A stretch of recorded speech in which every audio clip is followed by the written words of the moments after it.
இலங்கையின் முதற்தர சுற்றுலா தலம் ரீச்சாவின் மாபெரும் உணவு திருவிழா செப்டம்பர் மாதம் 5, 6 மற்றும் 7 தேதிகளில் இன்றைய டிக்கெட்டுகளை பெற்றுக் கொள்ளுங்கள். வணக்கம், இது தமிழ்வினின் மதிய நேர பிரதான செய்திகள். செய்திகளுடன் நான் லக்ஷனா யாதவன். முதலில் தலைப்புச் செய்திகள். தையிட்டி விகாராதிபதியிடம் ஆசீர்வாதம் வழங்கிய அனுர யாழில் வெடித்த சர்ச்சை. லஞ்சம் பெற்ற குற்றச்சாட்டில் சிக்கிய அதிகாரிகள்.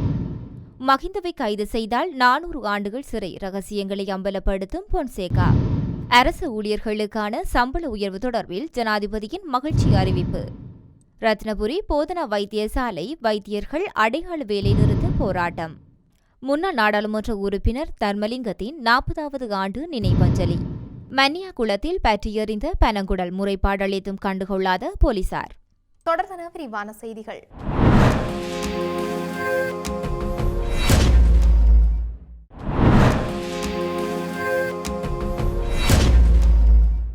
2025 ஆண்டின் முதல் 7 மாதங்களில் லஞ்சம் பெறப்பட்ட சம்பவங்களுடன் தொடர்புடைய 49 பேர் கைது செய்யப்பட்டுள்ளதாக தகவல்கள் வெளியாகியுள்ளது.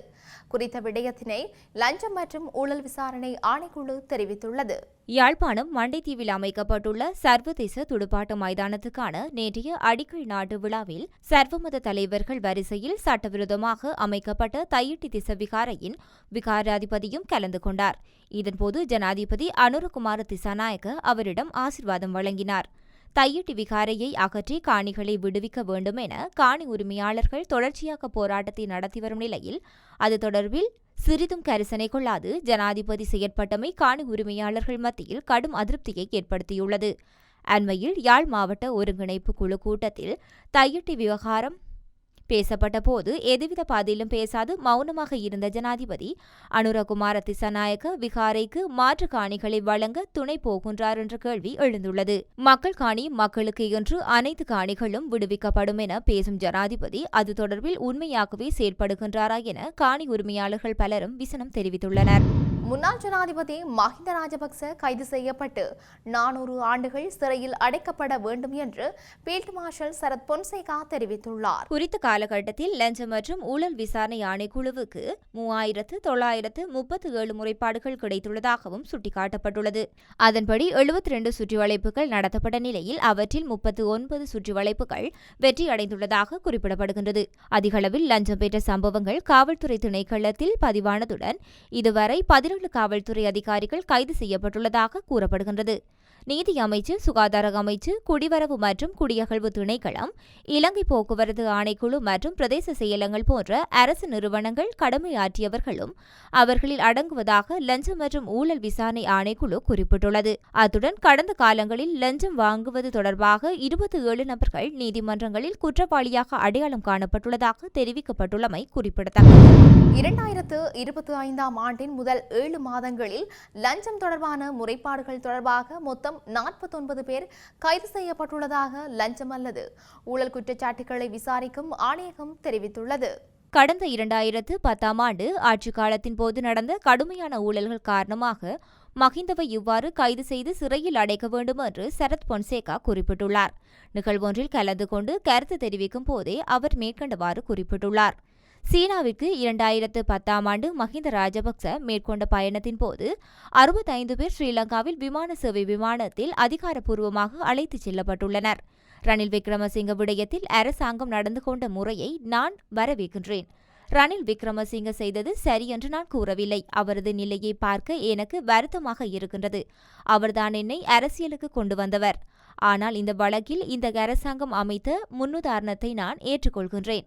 இந்த முன்னுதாரணத்துக்கு அடிப்படையில் மஹிந்த ராஜபக்ச போன்றவர்களுக்கு சுமார் 400 ஆண்டுகள் சிறை தண்டனை விதிக்கப்பட வேண்டும்.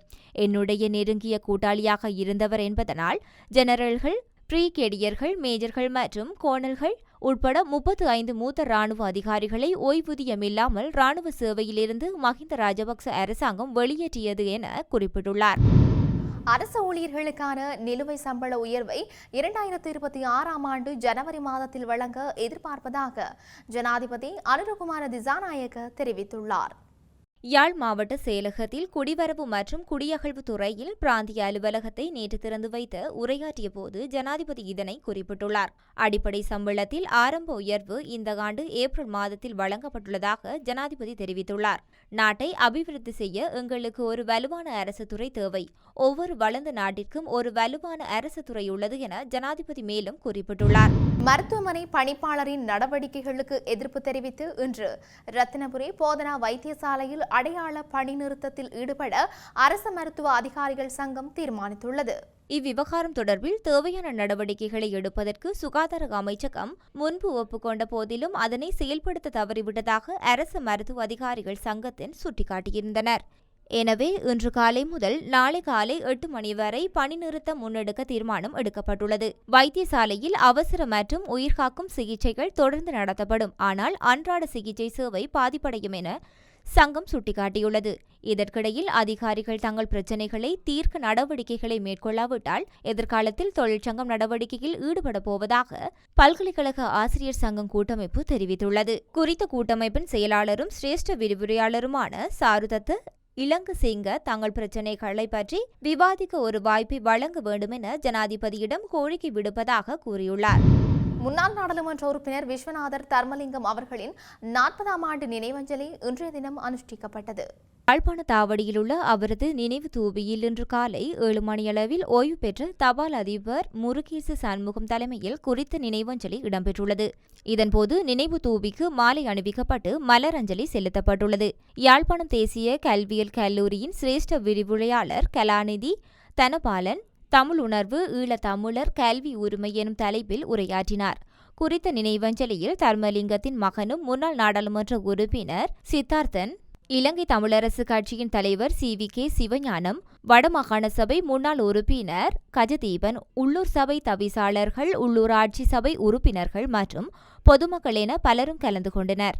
23 வருடங்கள் மானிப்பாய் தொகுதி நாடாளுமன்ற உறுப்பினராக இருந்த விஸ்வநாதன் தர்மலிங்கம் 1985ஆம் ஆண்டு செப்டம்பர் 2ஆம் திகதி படுகொலை செய்யப்பட்டார். கிளிநொச்சி மாவட்டத்தின் கரைச்சி பிரதேச செயலகத்துக்கு உட்பட்ட வர்நெரியகுளம் கிராமத்தின் மண்ணியாகுளம் குடியேற்ற பிரதேசத்தில் உள்ள தனியார் காணியொன்றில் அத்துமீறி நுழைந்தவர்கள் அங்கிருந்த பனைமரங்களுக்கு தீ வைத்து எரித்து அளித்துள்ளனர். மண்ணியாகுளத்தில் பெண்ணொருவருக்கு சொந்தமான 24 ஏக்கர் வயலும் பண்ணையும் சேர்ந்த காணிகளுக்கு அத்துமீறி நுழைந்தவர்கள் அங்கிருந்த 100 ஆண்டு கால பழமை வாய்ந்த பனங்கூடல்களுக்கு தீ வைத்து அளித்ததுடன் சில பனை மரங்களை முற்றாக வெட்டியும் அளித்துள்ளனர். காணி உரிமையாளர்களுக்கு ஊர்மக்கள் வழங்கிய தகவலை தொடர்ந்து இது தொடர்பில் பனை அபிவிருத்தி சபைக்கு தெரியப்படுத்தப்பட்டுள்ளது. ஆனாலும் அவர்கள் தங்களுக்கு இது தொடர்பில் நடவடிக்கை எடுக்க எந்த அதிகாரமில்லை என கையை விரித்துவிட்டனர். பிரதேச செயலகத்துக்கு அறிவிக்குமாறு கூறியுள்ளனர். இச்சம்பவம் தொடர்பில் காணி உரிமையாளரால் அக்கராயன் போலீசில் கடந்த 29ஆம் தேதி வெள்ளிக்கிழமை முறைப்பாடு பதிவு செய்யப்பட்டு இதுவரையில் போலீஸ் எந்த நடவடிக்கையும் எடுக்கவில்லை. வடமாகாணத்தில் அழிந்து வரும் பனை மரங்களை பாதுகாக்க பல்வேறு நடவடிக்கைகள் எடுக்கப்பட்டுள்ளதாகவும் அரசாங்கம் உயர்மட்டங்களில் கூறிக்கொண்டாலும் சம்பந்தப்பட்ட தரப்புகள் மௌனமாக இருப்பது தொடர்பில் அப்பகுதி மக்கள் விசனத்தை தெரிவித்திருக்கின்றனர். செய்திகளின் நிறைவாக மீண்டும் தலைப்புச் செய்திகள். தையிட்டி விகாராதிபதியிடம் ஆசீர்வாதம் வழங்கிய அனுர யாழில் வெடித்த சர்ச்சை. லஞ்சம் பெற்ற குற்றச்சாட்டில் சிக்கிய அதிகாரிகள். மகிந்தவை கைது செய்தால் 400 ஆண்டுகள் சிறை, ரகசியங்களை அம்பலப்படுத்தும் பொன்சேகா. அரசு ஊழியர்களுக்கான சம்பள உயர்வு தொடர்பில் ஜனாதிபதியின் மகிழ்ச்சி அறிவிப்பு.